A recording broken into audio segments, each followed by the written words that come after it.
തൃക്കാക്കരയിൽ LDF-ലും UDF-ലും പാളയത്തിൽ പടയുണ്ടായിട്ടുണ്ടെന്ന് NDA സ്ഥാനാർത്ഥി അഖിൽ മാരാർ.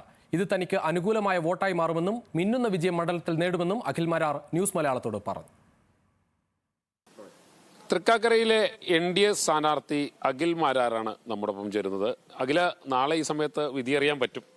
ആരുടെ എന്തെന്നൊക്കെയുള്ളത് നമുക്ക് നാളെ 11 മണിക്ക് ശേഷം സംസാരിക്കാം. അഖിലിന്റെ ഒരു പ്രതീക്ഷ എങ്ങനെയാണ് കിട്ടുന്നത്? ഞാൻ തുടക്കം മുതൽ പ്രതീക്ഷ വയ്ക്കുന്ന ജനങ്ങളിലാണ്. അപ്പം ജനങ്ങൾ രാഷ്ട്രീയത്തെ കാണുന്ന ചില കാഴ്ചപ്പാടുകൾ ഞാൻ ചിന്തിക്കുന്ന പോലത്തെ ഒരു ശരിയുടെ രാഷ്ട്രീയമാണെങ്കിൽ തീർച്ചയായിട്ടും തൃക്കാക്കരയിൽ ഒരു അത്ഭുതം സംഭവിക്കുമെന്ന് തുടക്കത്തിൽ പറഞ്ഞ അതേ കാര്യം എനിക്ക് ആവർത്തിക്കേണ്ടി വരും. അത് മിന്നുന്ന ജയം ഉണ്ടാവും എന്നാണ്. അല്ല, അതല്ല, ഇപ്പം ഈ ജയം തോൽവി എന്നതിനേക്കാൾ ഉപരി ഇപ്പം ഓരോ തെരഞ്ഞെടുപ്പിനെയും ജനം കാണുന്ന ഓരോ രീതിയിലാണ്.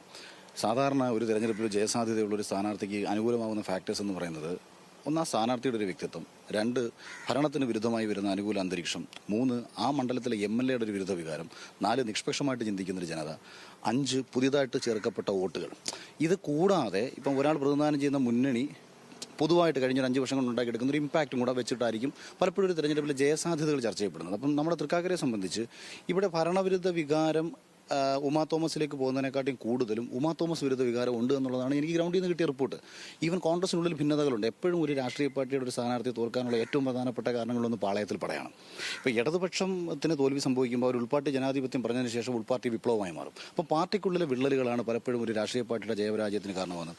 ഈ 2 സ്ഥാനാർത്ഥിക്കും ഇതുണ്ട്. ഇവിടെ എത്ര വോട്ടിന്റെ ഭൂരിപക്ഷമായിരിക്കും? 1,40,000 വോട്ടാണ് ഈ മണ്ഡലത്തിൽ പോൾ ചെയ്തത്.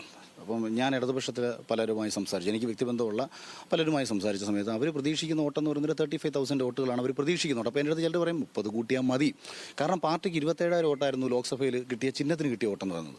അതേസമയം ഡോക്ടർ ജോ ജോസഫിന് ഉപതെരഞ്ഞെടുപ്പിൽ 45,000 കിട്ടി. പക്ഷേ ഈ 45,000 എന്ന് പറയുന്നൊരു പൊതു സ്വതന്ത്രൻ എന്ന നിലയിലാണ് അദ്ദേഹത്തിന് കിട്ടിയത്. അദ്ദേഹം ഇടതുപക്ഷത്തിൻ്റെ സ്വതന്ത്രനായിരുന്നു. അപ്പോൾ ഒരു പാർട്ടിയുടെ അടിയുറച്ച വോട്ടെന്ന് പറയാൻ പറ്റില്ല.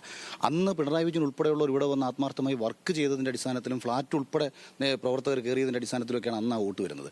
ഇന്ന് പുഷ്പദാസിലേക്ക് എത്തുമ്പോൾ കാൻഡിഡേറ്റിൻ്റെ പെർഫോമൻസ് വീക്കായിരുന്നു. ഇവിടെ മറ്റുള്ള ചിലർക്ക് സ്ഥാനാർത്ഥിത്വം മോഹമുണ്ടായിരുന്നു, അവരാകുമെന്ന് പ്രതീക്ഷിച്ച പാർട്ടിക്കാരുണ്ടായിരുന്നു. അപ്പം പുറമേ നിന്ന് കൊണ്ടുവന്നൊരു കാൻഡിഡേറ്റ് ജനങ്ങൾക്കിടയിലേക്ക് ഇറങ്ങാൻ വൈകിപ്പോയി.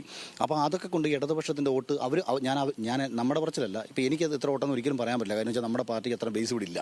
അപ്പം ഓപ്പോസിറ്റ് രാഷ്ട്രീയ പാർട്ടിക്കാർ പറയുന്ന അവരുടെ വോട്ടുകൾ കിഴിച്ചാൽ ബാക്കി വരുന്ന വോട്ടുകൾ എന്തായാലും മൂന്നാമത്തെ ഒരു കക്ഷി എന്ന നിലയിൽ നമ്മളിലേക്ക് എത്താനുള്ള പോസിബിലിറ്റി ഉണ്ടല്ലോ. അപ്പോൾ അവർ പറയുന്ന 30-35 ഇടയ്ക്ക് വോട്ട് പക്ഷേ ഇടതുപക്ഷത്തിന് കിട്ടിയേക്കാം. 50 മുതൽ 55 വരെ വോട്ടുകൾ കോൺഗ്രസിന് ലഭിച്ചേക്കാം എന്നാണ് പറയുന്നത്. ഈ 2 വോട്ടും കൂടെ കൂട്ടിയാലും പിന്നെയും ഒരു 55,000 വോട്ട് ബാക്കിയുണ്ട്. ഇതിലേതെങ്കിലും രീതിയിൽ അങ്ങോട്ടോ ഇങ്ങോട്ടോ ഒരു ഏറ്റക്കുറച്ചിലുകൾ സംഭവിച്ചു കഴിഞ്ഞാൽ അത് ജയത്തിലേക്ക് എത്താനുള്ള പോസിബിലിറ്റി ഉണ്ട്. അതുകൊണ്ട് നമ്മളൊരു ഭൂരിപക്ഷം ഒന്നും പ്രവചിക്കുക എന്നുള്ളതല്ല, ജയസാധ്യതകളുടെ അടുത്തെത്താനുള്ള ഒരു അന്തരീക്ഷം തൃക്കാക്കരയിലുണ്ട്.